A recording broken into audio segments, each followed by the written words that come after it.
অন্তর্ভুক্ত। যারা এই কাজগুলো করেছে, রক্তাক্ত করেছে, আজকে পুরো দুনিয়া, গোটা দুনিয়া ইসলামকে, এই বাংলাদেশের কোটি কয়েক খারিজিরা ইসলামকে কুরুষিত করতে চাইছে, অন্য আর কিছুই নয়। এদের জন্য হযরত আলী রাদিয়াল্লাহু তাআলা আনহু কলঙ্কিত করতে চেয়েছিল, পারে নাই। কারণ জিম্মাদার কার? বলেন কার? আল্লাহ। এরা পারে নাই, আজও পারে নাই, কিয়ামত পর্যন্ত পারবে না। যুগে যুগে এরা ইউরিদুনা লিইউতফিউ নূরাল্লাহ, ফুৎকার দিতে চেষ্টা করবে ইসলামকে নিভিয়ে দেওয়ার জন্য, দ্বীনকে নিভিয়ে দেওয়ার জন্য। যুগে যুগে তারা এরকম ভাবে চেষ্টা করবে, কিয়ামত পর্যন্ত তাদের চেষ্টা সফল হবে না। বলেছেন কে?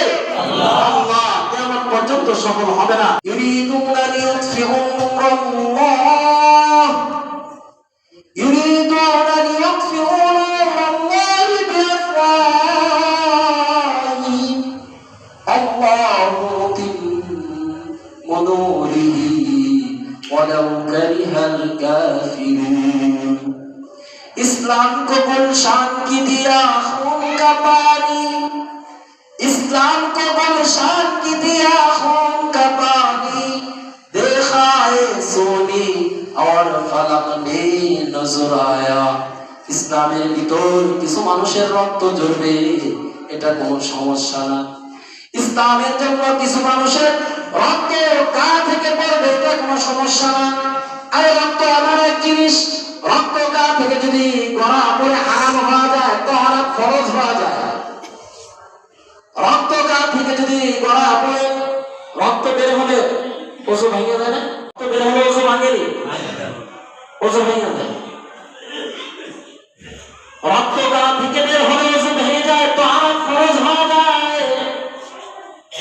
কিন্তু কারো আঘাতে মুসলমানের গায়ের রক্ত যদি ফিনকি দিয়ে বের হয়, इस्लाम को गुलशान की दिया खून का पानी, देखा है और सोनी फलक ने नजर आया।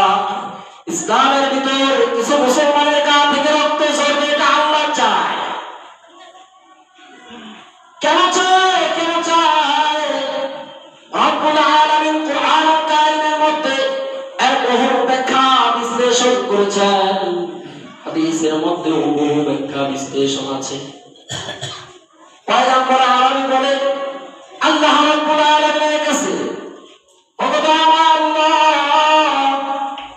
আমার উম্মতের মধ্যে শহীদ কি কম হবে নাকি? আমার উম্মতের মধ্যে শহীদের সংখ্যা কি কমে যাবে কিনা?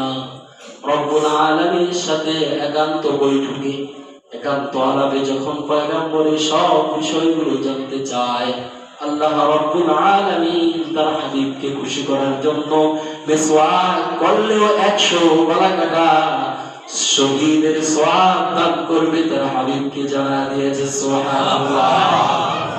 আল্লাহ রাব্বুল আলামিন মুসলমানের কিছু রক্ত চায় জমিনটাকে পবিত্র করার জন্য। মুহতারাম হাজিরিন, মুসলমানের গা থেকে রক্ত ঝরবে।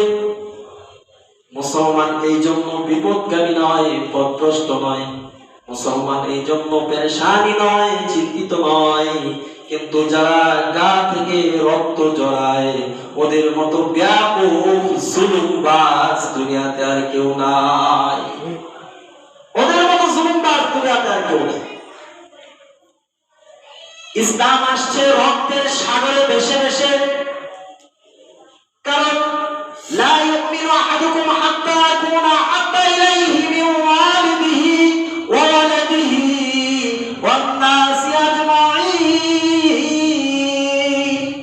মুসলমান এটা তার দায়িত্ব মনে করে, মুসলমান এটা তার দায়িত্ব। এখন তো আমরা ফজিলত মনে করে খালি নামাজ পড়ি আর তাবলীগের কাজ করি।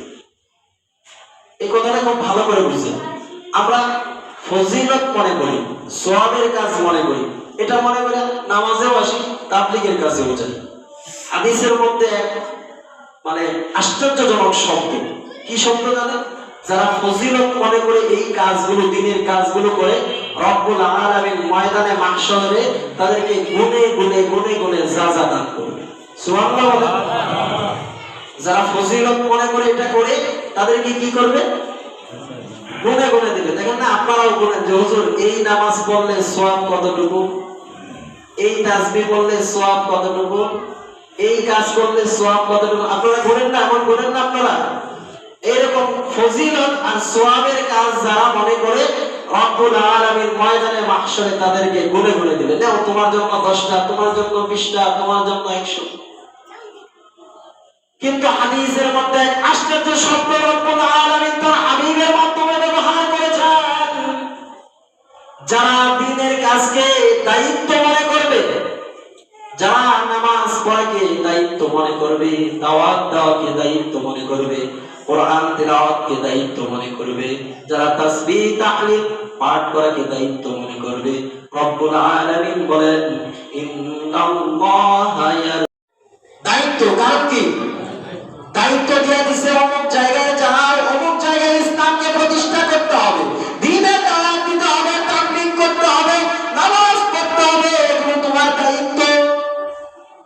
আল্লাহর হাবিব মেরাজ থেকে আসার পর বলে মুআজ ইবনে জাবাল, আমি তোমার জন্য তোমার জান্নাতটা ঘুরে ঘুরে দেখে আসছি, জান্নাত আমাকে সওয়াল করছে মুআজ ইবনে জাবাল কোথায়? সুবহানাল্লাহ। সুতরাং যারা ফজিলত মনে করে, সওয়াবের কাজ মনে করে, দ্বীনের কাজগুলো করে, রব্বুল আলামিন তাদেরকে দিবেন গুণে গুণে নির্দিষ্ট একটা পরিসংখ্যানে। আর যারা দ্বীনের কাজকে, দাওয়াতে তাবলীগকে দায়িত্ব মনে করে, রব্বুল আলামিন এদেরকে বেগাইরি হিসাব দেওয়ার পর জিজ্ঞেস করবে তুমি কি খুশি নাকি আরো দরকার? সুবহানাল্লাহ। রব্বুল আলামিন হাদিসের শেষ অংশে বলে, এরপর রব্বুল আলামিন বলবে যাও তোমাকে আরো 10 গুণ দিয়ে দিলাম। সুবহানাল্লাহ। সুতরাং তাবলীগের কাজ, দ্বীনের কাজ, ইসলামের কাজ, তাওহীদের কাজ, রিসালাতের কাজ, এগুলো কি শুধু আমরা ফজিলতের জন্য করব না, দায়িত্ব মনে করে করব? যদি দায়িত্ব মনে করে করি তাহলে রব্বুল আলামিন আমাকে খুশি করবে। আর যদি সওয়াবের কাজ মনে করে করি তাহলে রব্বুল আলামিন আমার পাওনা দিবেন। যদি দায়িত্ব মনে করে কেউ করে তাহলে রব্বুল আলামিন তাকে খুশি করবেন, খুশি করার পর জিজ্ঞেস করবেন। আর যদি কেউ শুধু সওয়াব আর ফজিলত মনে করে করে তাহলে রব্বুল আলামিন তাকে তার কি দিবেন? পাওনাটা দিবেন। আমরা তো পাওনাটা দিতে চাই। দোকানে কর্মচারী কাজ করে, ঈদ আসছে, 6000 টাকা মাসে বেতন, এখন কর্মচারী কি একটু বেশি আশা করে নাকি 6000 আশা করে? যদি নির্দিষ্ট 6000 টাকাই দেয় তাহলে কি দোকানদার মালিক কোনো অপরাধ করছে? আশেপাশের মানুষ বলে না এটা কোনো মালিক, এমন কথা বলে না যে এটা কোনো মালিক না, ঈদ আসছে 6000 টাকা দেবে। আচ্ছা 6000 টাকা এটা কি তার অপরাধ হয়েছে না পাওনাটা দিছে? পাওনাটা দিয়ে দিছে। তাহলে আমরাও তো পাওনা চাই না, কি চাই? বিগাইরি হিসাব। রব্বুল আলামিন আমাদেরকে বিগাইরি হিসাব দান করুন, এটা আমাদের দায়িত্ব। দ্বীন, ইসলাম, তাওহীদ, রিসালাত এগুলো আমাদের দায়িত্ব। এগুলো আমাদের সামনে কলঙ্কিত হবে, এগুলো আমাদের সামনে রক্তাক্ত হবে, এটা আমরা চাই না। কি বলেন আপনারা? এটা আমরা চাই না। সুতরাং যারা এই কাজগুলো করেছে তারা খারিজদের অন্তর্ভুক্ত। যারা এই কাজগুলো করেছে, রক্তাক্ত করেছে, আজকে পুরো দুনিয়া, গোটা দুনিয়া ইসলামকে, এই বাংলাদেশের কোটি কয়েক খারিজিরা ইসলামকে কুরুষিত করতে চাইছে, অন্য আর কিছুই নয়। এদের জন্য হযরত আলী রাদিয়াল্লাহু তাআলা আনহু কলঙ্কিত করতে চেয়েছিল, পারে নাই। কারণ জিম্মাদার কার? কার? কার? বলেন কার? আল্লাহ। এরা পায় নাই, আজও পারে নাই, কিয়ামত পর্যন্ত পারবে না। যুগে যুগে এরা ইউরিদুনা লিইউতফিউ নূরাল্লাহ, ফুৎকার দিতে চেষ্টা করবে ইসলামকে নিভে দেওয়ার জন্য, দ্বীনকে নিভে দেওয়ার জন্য। যুগে যুগে তারা এরকম ভাবে চেষ্টা করবে, কিয়ামত পর্যন্ত তাদের চেষ্টা সফল হবে না। বলেছেন কে? আল্লাহ। কিয়ামত পর্যন্ত সফল হবে না। সুতরাং এই যে দুইবার ইজতেমার মাঠের মধ্যে এরকম দুর্ঘটনা ঘটলো, একবার 2018 সালের 1 ডিসেম্বর উলামায়ে কেরামদেরকে রক্তাক্ত করলো। আপনারা বলেন তো দায়িত্ব কারা বেশি পালন করে, সাধারণ মানুষ না আলেম ওলামা? তাহলে আলেম ওলামা তো খুশি করবে, এটাই রব্বুল আলামিনের ওয়াদা। দায়িত্ব তো সাধারণ মানুষের চেয়ে কে বেশি পালন করে? কে? উলামায়ে কেরাম। এর মধ্যে কোনো সন্দেহ আছে? তাবলীগে গেলে এখানে দায়িত্ব পালন হয়। আজকে যদি আপনার মাদ্রাসা বন্ধ হয়ে যায়, মসজিদ ইমাম পাবে? আজকে যদি মাদ্রাসা বন্ধ হয়ে যায়, যদি একটা প্যাচ লাগে ফতোয়ার, বই খুঁজে পাবে? মসজিদে এসে পাবে? মাদ্রাসায় যেতে হবে। মাদ্রাসা ওলামায়ে কেরাম তৈরি করার ফ্যাক্টরি। আপনি যতই বাংলা কিতাব আর যাই কিছু বলেন, আচ্ছা আপনি একটা বিষয় বস্তু আজকের থেকে খোঁজা শুরু করেন কিয়ামত পর্যন্ত, এই যে বিকাশে 1000 টাকা দিলে 20 টাকা বেশি দিতে হয় না? টাকা বদলে টাকা দিলে সুদ হয়, টাকার বদলে টাকা দিলে সুদ হয়। এখন তো এই যে 20 টাকা দেন, এটা কি সুদ না জায়েজ? এটা কি আপনি কোনো কিতাবাদির মধ্যে খুঁজে পাইবেন? কিয়ামত পর্যন্ত বিকাশের কথা লেখা আছে কোনো কিতাবাদির মধ্যে? তো এটা সমাধান করতে গেলে কোথায় যেতে হবে? সামদিকে আমিরের কাছে গেলে হবে? আমিরের কাছে গেলে হবে? ওলামায়ে কেরাম সব সময় দায়িত্ববান, এটা আপনাকে মনে রাখতে হবে। ওলামায়ে কেরামের রক্ত জড়িয়েছে, তারা কখনো পরিপূর্ণ ঈমানওয়ালা মুমিন মুসলমান হতে পারে না, এটা আমাদের বিশ্বাস। 2018 সালের 1 ডিসেম্বর একবার ওলামায়ে কেরামের রক্ত জড়িয়েছে, বহু তলবে আলেমদেরকে এরকম ভাবে পঙ্গু করেছে, বহু তলবে আলেমদের জীবন শেষ করে দিয়েছে, চোখ নষ্ট করেছে, হাত নষ্ট করেছে, পা নষ্ট করেছে। আবার তার পুনরাবৃত্তি এই 2024 সালের 18 ডিসেম্বর যারা ঘটিয়েছে, আল্লাহ পাক রব্বুল আলামিন কখনো জালেমদের পক্ষে বলেন না, কেন জালেমদের পক্ষে নাই? জালেমদের পক্ষে আল্লাহ পাক রব্বুল আলামিন থাকবে না। তাদের তো বিচার শুরু হয় নাই, মামলা মোকদ্দমা এগুলো তো বিচার না। আল্লাহ পাকের পক্ষ থেকে খাজা আজিজুল হাসান মাসুদ রাহমাতুল্লাহি আলাইহির মতো মাসুমদের পক্ষ থেকে রব্বুল আলামিনের নুসরত আসবে। এই সমস্ত খারিজিরা জমিনের উপরে একটাও থাকতে পারবে না ইনশাআল্লাহ। এদের ধ্বংস অনিবার্য হবেই হবে, এর মধ্যে কোনো সন্দেহ নাই।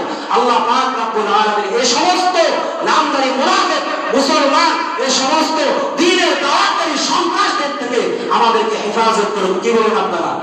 আপনারা কি এই দলে না ওলামায়ে কেরামের দলে? তার মধ্যে কোনো সন্দেহ আছে? সাদি মাদি কোনো পন্থী মন্থী নাই। দাওয়াতের তাবলীগের কাজ নবীওয়ালা কাজ। নবী যে কাজ করেছেন, সাহাবায়ে কেরাম যে কাজ করেছেন, তাবেঈন ওই কাজ করেছেন, খুলাফায়ে রাশিদিন ওই কাজ করেছেন, আইম্মায়ে মুজতাহিদিন ওই কাজ করেছেন, ইমামরা ওই কাজ করেছেন, যুগের আলেম ওলামা ওই কাজ করতেছেন। কিয়ামত পর্যন্ত এই কাজ চলবে, চলমান থাকবে। আমরা যতদিন হায়াতের জিন্দেগিতে বেঁচে থাকবো, ওলামায়ে কেরামের সাথে থাকবো। আমাদেরকে মিথ্যা প্রলোভন আর লোক লালসা দেখায় কোনো লাভ নাই, কারণ আমরা দ্বীন ইসলাম যদি বুঝতে হয় তাহলে আলেমদের কাছে যা বুঝবো। কোন আমির সাহেব আমাদের দরকার নেই। কি বলেন? কোন আমির সাহেব আমাদের দরকার নেই। বাংলা পড়ে দু একটা হাদিস বলা যায়, বাংলা পড়ে দু একটা ফতোয়া নিয়ে চলা যায়, কিন্তু বাংলা কিতাবাদি পড়ে আলেমদের সান্নিধ্যে না যায় নিজের জীবনের চূড়ান্ত মুহূর্তগুলো, নিজের জীবনের চাহিদাগুলো, নিত্যগত প্রয়োজনীয় যে জিনিসগুলো ইসলামের, এগুলো করা যায়। এখানে আপনারা যারা মুসল্লি আছেন, আলহামদুলিল্লাহ সুম্মা আলহামদুলিল্লাহ, আপনারা অনেক মাসলা ফতোয়া জানেন, অনেক কিতাবাদি পড়েন। আপনাদেরকে যদি আপনাদের বিষয়ে দু একটা কথা জিজ্ঞেস করি, দাও তো আপনারা বলতে পারেন। যেমন এক্সাম্পল একটা কথা আপনাদেরকে বলি। এখন আপনারা নামাজ শেষ করবেন, নামাজ শেষ করে তারপর বাড়িতে চলে যাবেন। এখন বাড়িতে চলে যাওয়ার পর এই যে মাঝখানের রাস্তায় যে আপনি গেলেন আইলেন, এখানে সওয়াব হবে, এটা তো আপনারা সবাই জানেন। এখন যদি আপনাদেরকে এই দলিল দিতে বলে, এটা সবারই জানা কথা, একবারে জানা কথা। এই দলিল খুঁজে পাবেন আপনারা? বাংলা কিতাব চাইলেও দেখবেন যে খুঁজতে দিনের পর দিন, রাতের পর রাত যাইতেছে, কিন্তু এই দলিল খুঁজে আপনার পক্ষে বের করা সম্ভব না। আর একজন আলেমকে জিজ্ঞেস করে, সর্বোচ্চ আধা ঘন্টা 40 মিনিটের মধ্যে কিতাব হাওয়ালা সব বের করে দেবে, সব বের করে দেবে। এই জন্যই তো আল্লাযীনা উতুল ইলমা দারাজাত, আলেমদের মর্যাদা আল্লাহ পাক রব্বুল আলামিন দান করেছেন। আপনি আমি টাইনা লাভ নাই, বরং আলেমদের বিরুদ্ধে জবান খুলবো, মুখ খুলবো, নিজের কপাল নিজে বলবো, এছাড়া আর কোনো কিছুই না। আলেমদের বিষয়ে একটা কথা মনে পড়ছে, এই কথাটা মনে রাখবেন। হাকিমুল উম্মাহ আশরাফ আলী থানভী রাহমাতুল্লাহি আলাইহি বলেছেন, আলেমদের সাথে যার সম্পর্ক যেমন, আল্লাহর সাথে তার সম্পর্ক যেমন। আলেমদের সাথে যার সম্পর্ক যেমন, আল্লাহর সাথে তার সম্পর্ক যেমন। সে তাহাজ্জুদ করুক আর না করুক, কারণ একজন বেনামাজি আলেমদের সাথে বেশি সম্পর্ক থাকে না। নামাজি মুসলমানদের সম্পর্কই আলেমদের সাথে থাকে। তা আলেমদের সাথে আপনি সম্পর্ক যেমন গড়াবেন, আল্লাহর সাথে আপনার সম্পর্ক তেমন হবে। এখানে আলেম কি দরকার? হাকিম মোহাম্মদ থানভী রহমতুল্লাহ আলাইহি ছোট্ট একটা উদাহরণ দিয়েছেন। খেজুর গাছ থেকে রস পাড়তে দেখছেন আপনারা? রস পাড়ার জন্য রস দেয় খেজুর গাছ, পরে কলসের মধ্যে অথবা কোনো বোতলের মধ্যে, কিন্তু মাঝখানে একটা পাইপ থাকে না, কঞ্চের পাইপ অথবা প্লাস্টিকের পাইপ। আপনি যদি এই পাইপ না দেন, আজীবনে কোনোদিন রস এই কলসের মধ্যে জমা হবে? এই পাইপটা যতটা জরুরি, থানভী রহমতুল্লাহ আলাইহি বলে আল্লাহকে পাওয়ার জন্য আলেম ততটা জরুরি। সুবহানাল্লাহ। আল্লাহ তাআলা আমাদেরকে বুঝার তৌফিক দান করুন।